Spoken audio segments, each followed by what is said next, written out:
Salut et bienvenue dans cette nouvelle vidéo dans laquelle nous parlerons de comment sauver votre emploi si vous êtes sur le point d'être licencié. Voyez-vous des signes indiquant que vous êtes sur le point d'être licencié? Dans la vidéo précédente, je partageais avec vous 5 signes qui vous permettaient de voir que vous êtes sur la porte de sortie. Peut-être que vos projets se tarissent ou que votre relation de travail avec votre patron s'est détériorée. L'entreprise connaît peut-être des difficultés financières ou l'atmosphère au bureau n'est plus accueillante du tout pour vous. Si vous constatez l'un de ces problèmes, vous ne pouvez pas vous permettre de faire l'autruche en espérant que cela va passer. Que faire donc si vous pensez que vous allez être licencié? La première des choses, parlez-en à votre patron. Si votre patron sait que vous êtes sur le point de partir, mais qu'il ne peut pas encore vous le dire, il est fort probable qu'il fasse tout son possible pour éviter la conversation. Et votre objectif devrait être ouvrir les lignes de communication sans avoir l'air désespéré. D'une part, il voudra éviter de dévoiler quoi que ce soit. D'autre part, à moins d'être un monstre, votre patron se sent probablement assez mal à l'aise dans cette situation. Si votre patron accepte de vous parler et que vous vous sentez à l'aise dans la conversation, vous pouvez lui demander comment les choses se passent. Faites-lui savoir que vous êtes toujours prêt à entendre des critiques constructives sur vos performances. Cela est particulièrement utile si votre relation avec votre employeur commence tout juste à se dégrader. Veuillez, les amis, à mettre en pratique ce que vous prêchez. À prendre au sérieux les commentaires que vous recevez et à prendre des mesures pour montrer que vous vous améliorez. Cela est très important. Si votre patron refuse de vous parler, vous saurez au moins que la situation est irrémédiable et vous pourrez faire d'autres projets. Le deuxième conseil, si vous savez que vous êtes sur la porte de sortie, rejoignez une nouvelle équipe. Parfois, les managers et les subordonnés ne sont tout simplement pas connectés, sans que cela soit la faute de qui que ce soit. Si vous avez l'impression que votre patron et vous ne vous entendez plus, il est peut-être temps de chercher à rejoindre d'autres équipes dans l'entreprise. C'est la raison pour laquelle, dans la vidéo précédente, je vous recommandais d'être connecté au-delà de votre département. Vous pouvez prendre un nouveau départ sans avoir à renoncer à votre plan d'épargne retraite et à repartir à zéro ailleurs. C'est également une bonne approche si le problème est que votre département est sur la sellette et que vous risquez d'être licencié. Recherchez les équipes dont les budgets et les effectifs semblent augmenter chaque trimestre. C'est l'endroit le plus sûr pour affronter les tempêtes à venir pour vous. Le troisième conseil, les amis, recherchez les projets essentiels. Qu'est-ce que votre entreprise fait en fait? Est-ce que vous connaissez quelle est l'essence de votre entreprise? Si elle est comme la plupart des entreprises, elle a un ou plusieurs produits essentiels qui sont à la base de sa réputation et de son activité. Si vous cherchez un nouveau foyer dans l'entreprise, vous rapprocher de ces projets vous aidera à ne pas figurer sur la liste des licenciements.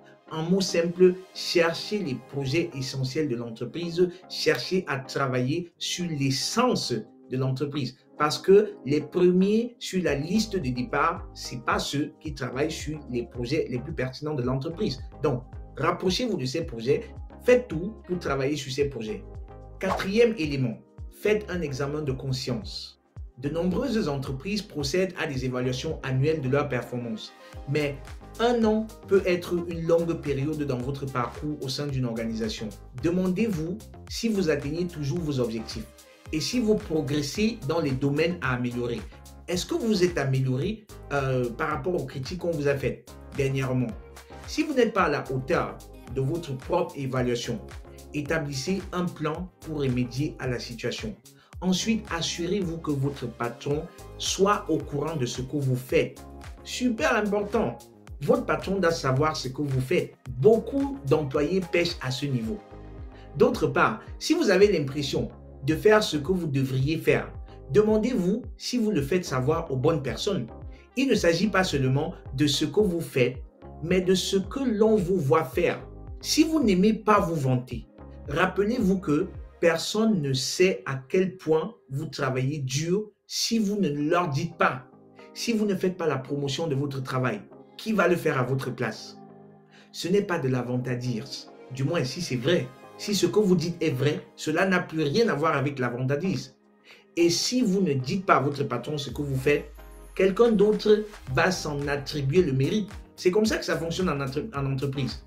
Si vous ne dites pas ce que vous faites de bien, les autres non seulement vont dire ce que vous faites de mauvais, mais ils vont prendre ce que vous faites de bien sur eux. Donc évitez cela parce que cela peut vous coûter des licenciements inutiles. Parce que dites-vous, vous êtes humble, parce que dites-vous, vous ne voulez pas vous vanter. Mais l'humilité n'a pas de place en entreprise, surtout si vous voulez avancer dans votre carrière. Retenez cela une fois pour toutes.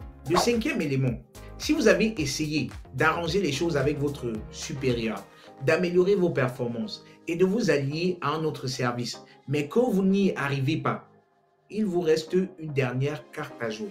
Votre joker, demandez à être licencié. Vous avez plus de chances d'avoir droit au chômage si votre licenciement est considéré comme une mise à pied plutôt que comme un licenciement motivé ou un départ volontaire. Si votre départ est volontaire, vos chances d'obtenir le chômage vont considérablement réduire et vous avez besoin d'argent.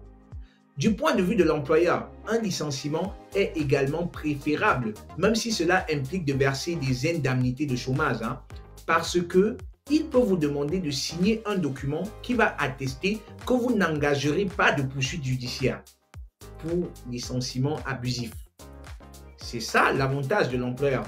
Il sait qu'il est à l'abri des poursuites judiciaires. C'est une économie pour eux, ainsi qu'une meilleure situation financière et professionnelle pour vous, parce que vous avez besoin d'argent. Dans tous les cas, cela ne peut pas faire de mal de demander. Donc, plutôt que de quitter l'entreprise de votre propre gré, parce que vous avez tout essayé, ça n'a pas marché, demandez à être licencié. Ainsi, vous pourriez au moins profiter du chômage et aussi votre employeur pourra profiter. Donc, c'est gagnant-gagnant. Le sixième et dernier conseil que je voudrais partager dans cette vidéo, je me suis limité au plus croustillant, au plus pertinent. Sachez quand il est temps de partir. Il est important de noter que parfois, votre heure est venue. Si vous avez le sentiment que vous êtes sur le point de perdre votre emploi, que ce soit à la suite d'une mise à pied ou d'un licenciement, c'est le moment de mettre à jour votre CV, de prendre rendez-vous avec d'anciens collègues et de vous connecter avec d'anciens patrons sur LinkedIn pour obtenir un nouvel emploi. Commencez à chercher dès maintenant et peut-être qu'au moment où vous recevrez votre lettre de licenciement, vous serez déjà sur la voie de votre prochain emploi. Dans le meilleur des cas, un meilleur emploi. Quoi que vous fassiez les amis, restez professionnel et gardez la tête haute.